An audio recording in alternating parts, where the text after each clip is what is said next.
909 in Studio is brought to you by 90.9 The Bridge in Kansas City. To find out how you can become a sustaining member or to donate, go to bridge909.org. An incredible pleasure. Margo Price in our studios today. Thanks for coming in. Thank you for having me. And congratulations on All American Made. It's just a great record. I appreciate it.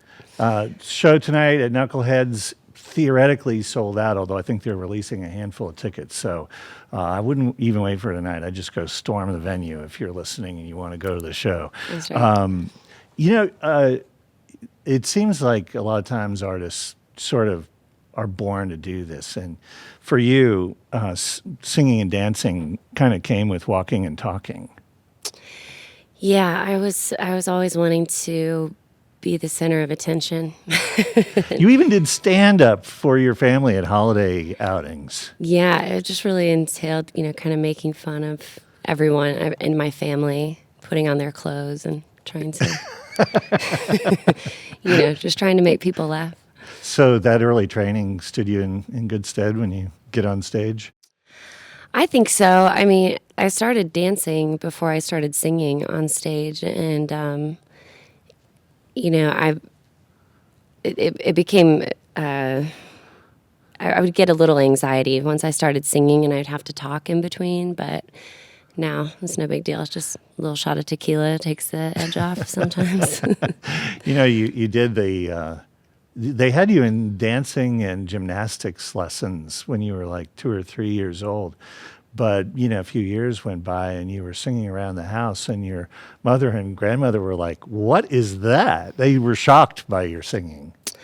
Yeah, they were pretty surprised. And I didn't really know I could sing either, but it just kind of happened one day and then I didn't shut up after that. So they got you lessons and, you're 11 or 12 and my sense of it is that you were singing Italian arias. Yeah, I've had a lot of classical training, and the woman that my mom took me to, the vocal coach, her name was Sue Clark, and she lived 45, 50 minutes away across the river in Iowa. And so my mom drove me up there once a week. And it was a great learning experience. I still try to utilize the breathing techniques and stuff, where it applies. As an adult, you're clearly a country artist, but you've played around with a lot of other genres, but you always talk about how the country just sort of comes through whenever you try to do something else. I was trying to imagine an Italian aria with a country twang. Yeah, I need to dig up those recordings. I did a concert when I was about 15 years old where I sang all Italian songs, and I need to find that. That'd be interesting to hear. Yeah. I mean, people would buy it. I don't know. People don't buy much of anything when you can steal it off the internet these days. Music kind of became your thing, and you had a template that you could follow. Your great uncle had done that crazy thing, like living in Iowa, and it's like, honey, I want to be a songwriter, going to move to Nashville, and it worked out for him. So that kind of probably made it feel possible for you? It did a little bit. I mean, I think that, maybe my parents would have liked me to stay in college and see things. Well, you kind of told them you were going to stay in college when you went, didn't you? Yeah, I mean, I planned on going back to school in Nashville, but by the time I started paying back on my student loans and then got residency in Tennessee, I started thinking to myself, do I want to be drugged further into debt? And so I began getting my education out in the writers' rounds and the dive bars and the scene around there, just kind of listening to people. When you got there, you did connect with your great uncle. He gave you a little tough love. Yeah, I played him this song, and he was just kind of sat there, like, in silence for a minute, and he didn't say that was good at all. He just said, you just go home and you get rid of everything that can be a distraction, your TV, your get rid of everything and just keep writing. And I wasn't expecting to hear that. I was expecting to at least hear like a compliment sandwich, like, well, this was good, but maybe you could work on this. And it was just like, no, you're too green. Figure it out. Yeah. So, I'm assuming that you have that you've stayed in touch and that maybe you got that at least a compliment sandwich later on. Yeah, no, he's very proud of me, and we email each other all the time, and we write together. And I sang at his 80th birthday. I sang a song that he wrote for George Jones called "Writing on the Wall," and I was so nervous to sing for him. And there were all these Nashville cats over there who'd written great songs, and but yeah, he's still sharp as ever, and he's always, one thing that I've learned from him is that he's always listening in day-to-day conversation. Like if somebody says something that's witty, he's just going to steal it and write it down, and he's got all these pages just full of titles. We go over there to write, he's like, pick a title. What song do you want to write today? Yeah. So you're in Nashville and you're learning and you're working and you're struggling, and you met Jeremy Ivy. And I love your story with him. You ended up selling him, or he sold you some gear, right? Yeah, he had this like Roland, like 8-track digital recorder thing. And yeah, he needed money for rent, and he was selling this. And so I bought it from him because I wanted to be able to make demos, but I'm not really that good, with buttons, and especially back then. And so I would record things, but then I would get like the reverb stuck on everything, and it would sound like I was in a hallway, and I'd like call him up and ask him how to fix it. But I'd also had a crush on him, so it was a good reason to call every 20 minutes. Yeah, the way romances develop, everybody's got that story, and the little stops along the way. So you ended up, of all things, forming a band with him that was inspired by the Kinks, which is not necessarily what we'd expect from having listened to your records. Yeah, I guess not. I don't know. I love the Kinks. They're, they have that album that's called Muswell Hillbillies, and I think it's really brilliant. It's like a British band doing kind of country and rock and roll. But yeah, we both had a mutual love for the Kinks, and so yeah, we started a band together, and he played lead, and I played acoustic guitar. So short period of time, you moved to Colorado and lived in a tent and busked for your dinner on Pearl Street in Boulder.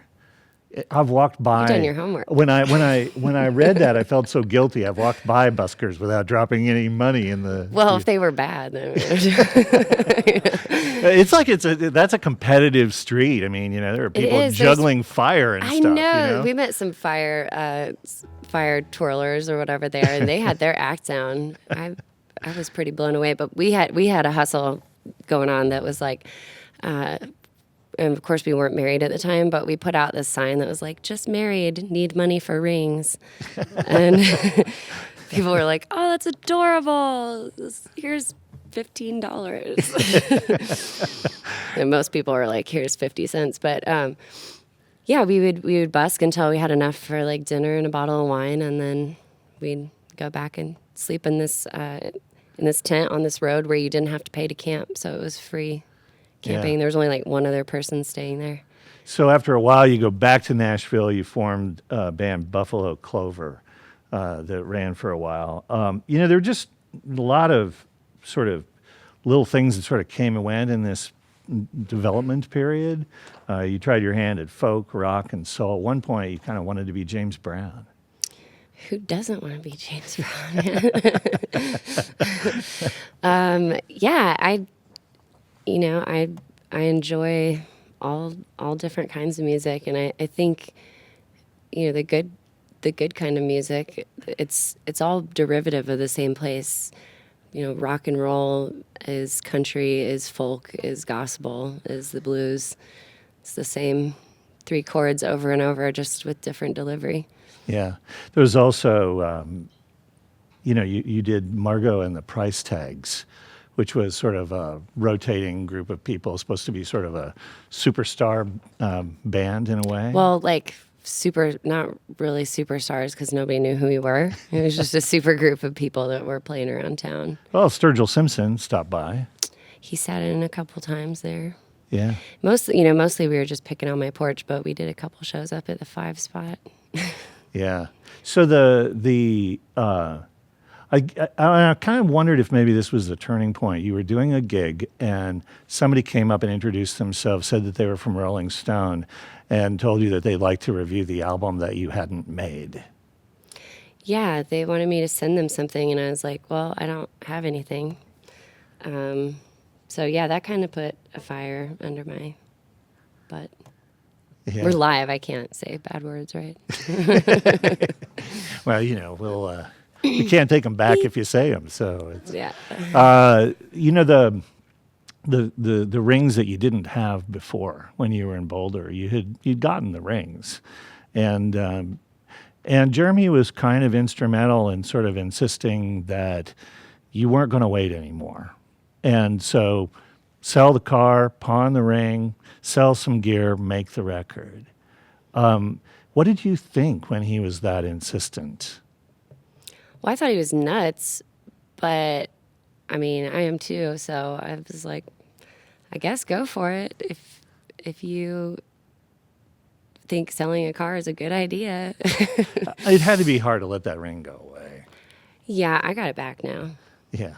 So, but for a while, yeah, it was in the Hawk in the pawn shop on Gallatin Road, and yeah, I wanted it back. It was, it's cracked and it's missing a little diamond, but It's yours. it's my cracked ring. Yeah. So, so that's how you came to make the first record, Midwest Farmer's Daughter. You had a luxurious schedule of 3 days. Yeah, we had a lot to get in a short amount of time. But I have always worked well under pressure, and so I was doing my homework really last minute and been preparing my whole life. Sorry to rip through so much history, but I just wanted everybody to know that your music's hard won. And we'd love to hear a song if we could. Sure. I'm going to start with the title track to my second album here, All American Made.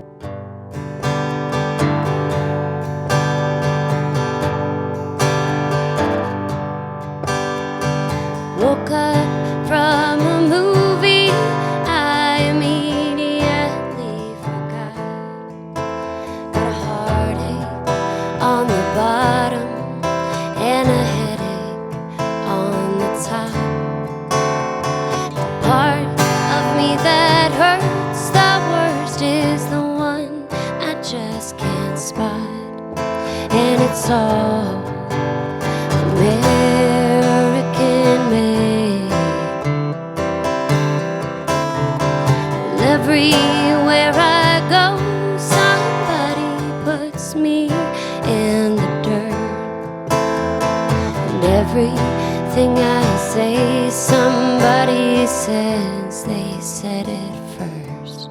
But I don't need 10 million, baby, just give me one that works. It's all American made.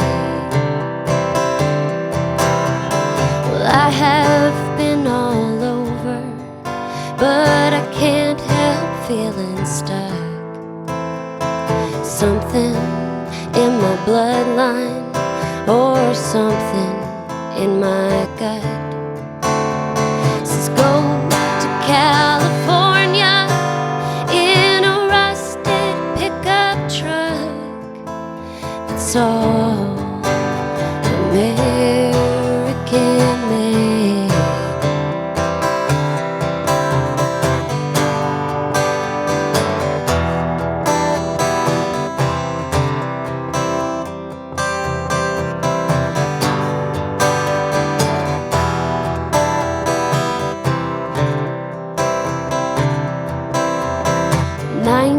'87, and I didn't know it then.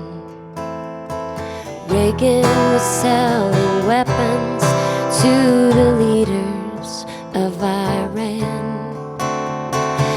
won't be the first time, and it won't be the end. They were all American made, but I was just a child, unaware of the effects, raised on sports and Jesus and all the usual suspects. So tell me, Mr. Petty, what do you think will happen next? It's all American made. And I wonder how the president, how he gets any sleep at night, and if the folks on welfare are making it all right. I'm dreaming of that highway, and it stretches out of sight. It's all American made. Yeah, it's all American made.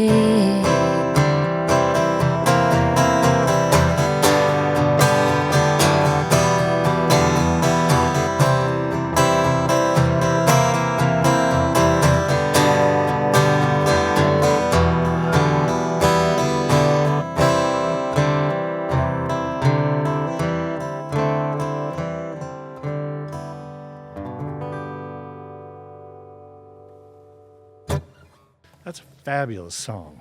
Thank you. You know, I just like to start off with the longest, most difficult to digest song. Yeah, you know, Get straight to the core of my true listeners. yeah, and your true listeners. That's a funny thing, isn't it? I mean, because you haven't exactly. Well, you know, the major league sort of Nashville country community, they don't really welcome in songs about politics all that much. Yeah, they don't really welcome in much of anything that's different, but that's all right. I'm not really trying to appease anyone in that crowd. You know, there's politics in the record. But you know, politics are just, you know, the Hart made public in a lot of ways. You know, Well, and- they're really just social issues. I mean, right. you can't turn on your TV or, you know, look at your news feed or pick up a paper without reading something that breaks your heart every day. And, you know, it's not like I want to talk about issues that bum everybody out, but you also can't ignore them. You also, for people who are listening to the record who think that it's a reaction to what's going on today, you actually wrote that during the Obama administration. I did, yeah. Which is, you know, a little bit of a quirk. Isn't it funny that, you know, country music, it's like the stuff that you write sort of harkens back to earlier material, which sort of centers around cruel fate and bad decisions. Yep. You know, I thought one of the things that I really liked a lot was that you did want to be honest with the records, but it took you a tiny little bit of time to own that honesty. When you wrote Weekender, you kind of wanted to tell people that it was about somebody else. Well, yeah, I lied to half my family about, you know, getting into trouble. And but I think that substance abuse and depression and divorce, these are epidemics that have been around. They're as old as time, and there's no sense in trying to pretend like your life's perfect when it's not. And I had done that for a long time. You know, we'd go out on the road and go on a tour, and all your friends would ask, "How was it? How was the show?" "Oh, it was awesome." You know, you just tell them that it was good because you don't want to tell them, well, actually, we lost $300 and almost got arrested by the St. Louis police. It's a more fun story, but, you know, I think, yeah, once I started being honest with myself, people were drawn to the music, and So it became easy. So you had that first record, and it had all that honesty. It was the first one was a very personal record, and it was also rejected by every label that you took it to, right up until you ran into Jack White. And you have to have a special feeling for him. Yeah, everyone at Third Man is just, been really good to me, and they let me be myself, and yeah, it's a good fit. So here's this record. The Beatles were rejected by everybody in town too, And what did Bob Dylan say? No, never mind. Said a lot of things, but I'm even seeing now, I have friends in town. I have a really talented friend. His name's Darren Bradbury, and he's one of the best singer-songwriters in Nashville right now, and nobody knows who he is, and he just made this great record, and I'm seeing the same thing. It's like, well, we really love it. People are sending in these projections. They're like, well, we really love it, but it's just not what we're looking for right now. And to me, it's like the best songwriting that I'm hearing in town, but it's different and it's quirky, and he's having a hard time. And I just keep telling him, like, don't lose faith. Every no is a path to like a better yes down the road, hopefully. You got one rejection from a label where they said, well, we already have 2 women. Did you use that as fuel? Sure, I eat haters for breakfast. I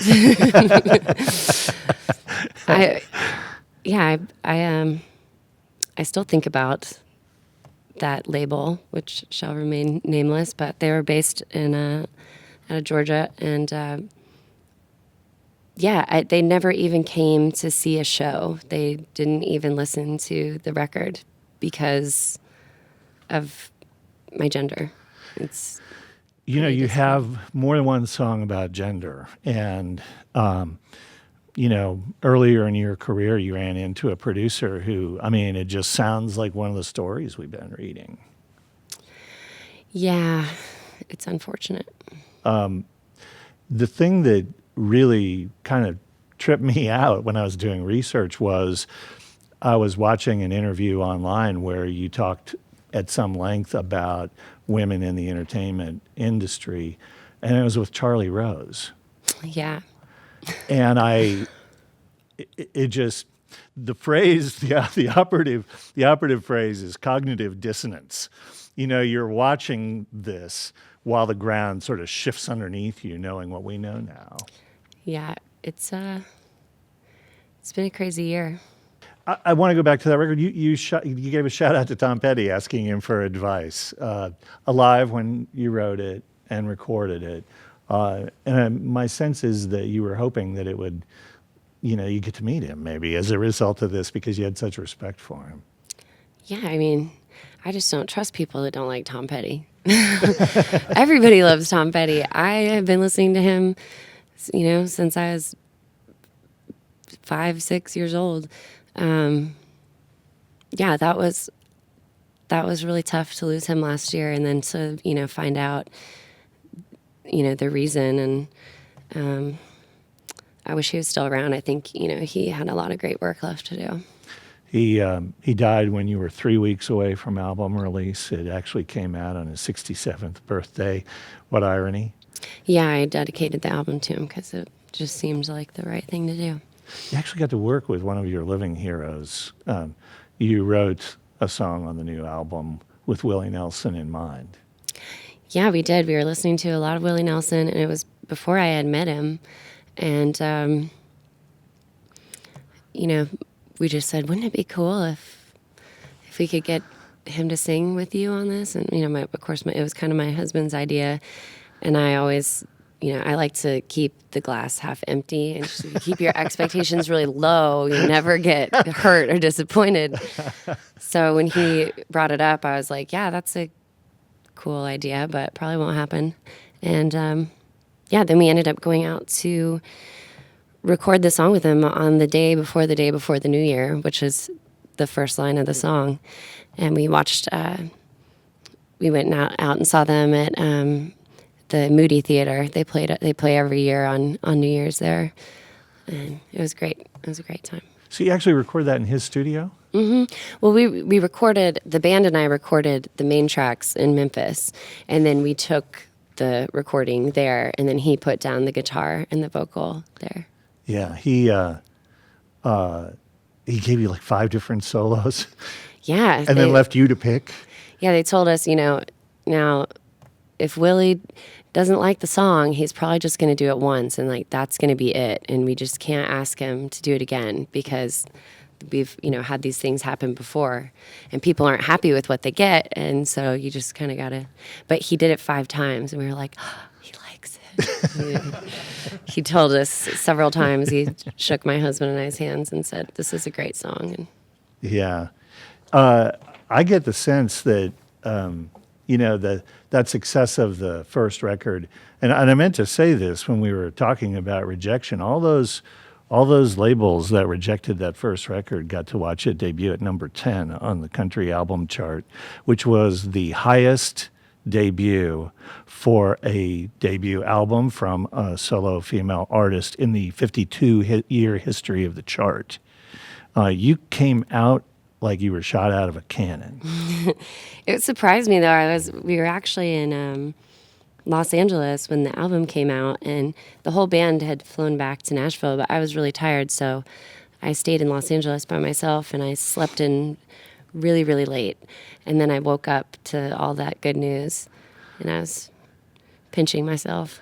Yeah, so I didn't expect to be anywhere on the Billboard chart, like, at all. The success that you had on that first record made it easier to do the thing that you and Jeremy had talked about doing, which is just writing relentlessly, because you knew you had something going.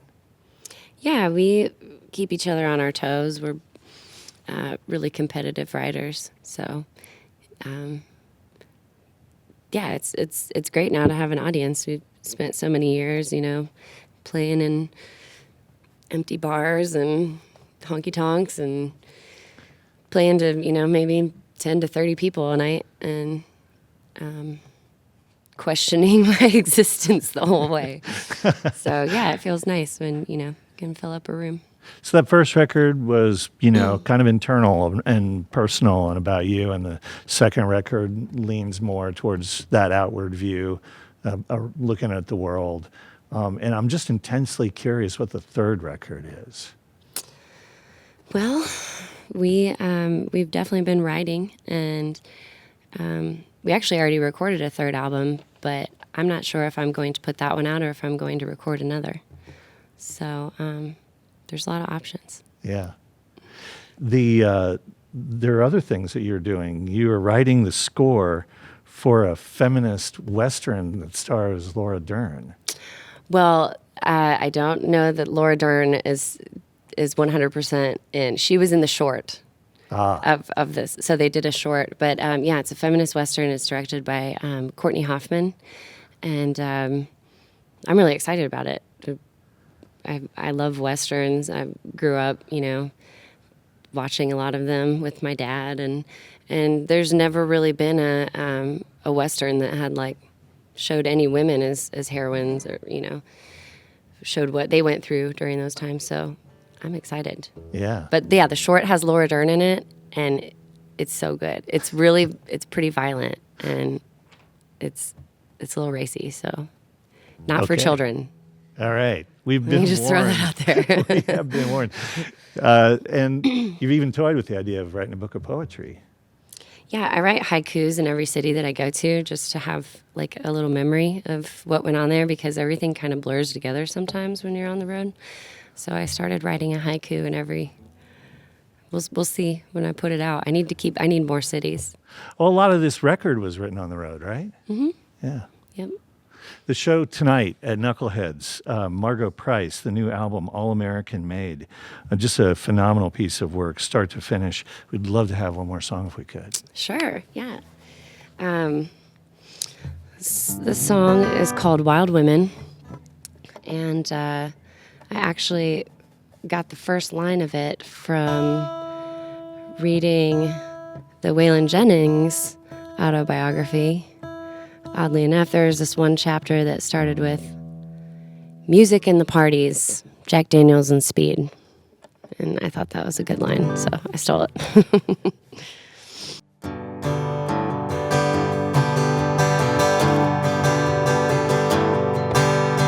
Music and the parties, Jack Daniels and speed. Looking for an answer, but a question's what I need. I only wanna ramble, it's the one thing on my mind. I don't want this trouble, but it's all I ever find. Riding down the highway, masquerading every night. It's hard to be a mother, a singer, and a wife. But all the men, they run around and no one bats an eye. I don't want this trouble, but it's all I ever find. Wild women, they don't worry, have no time for the blues. They kill the pain, beat the devil in a hurry. Wild women, no, they don't worry.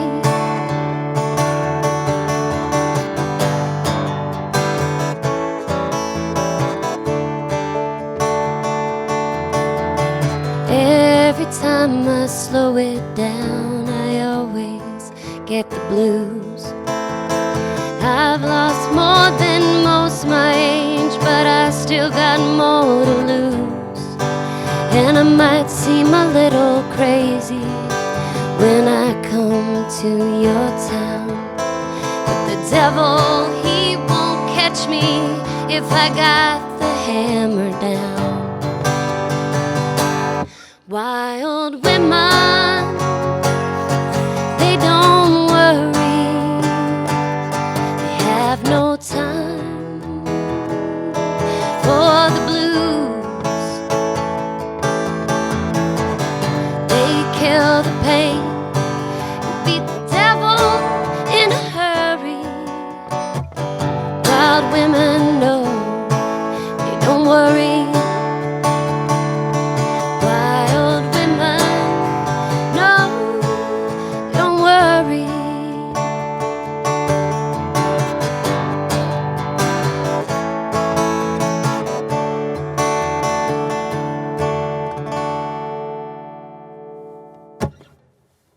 Another great song from Margo Price's latest album, All American Made. You really should be incredibly proud of this album. It is just great, track after track after track. Thank you so much. Thanks for the support. Thank you for having me here. Yeah, no worries. Of course, appearing tonight at Knuckleheads, just a handful of tickets there last time I checked, and whatever tickets remain are at the box office at Knuckleheads.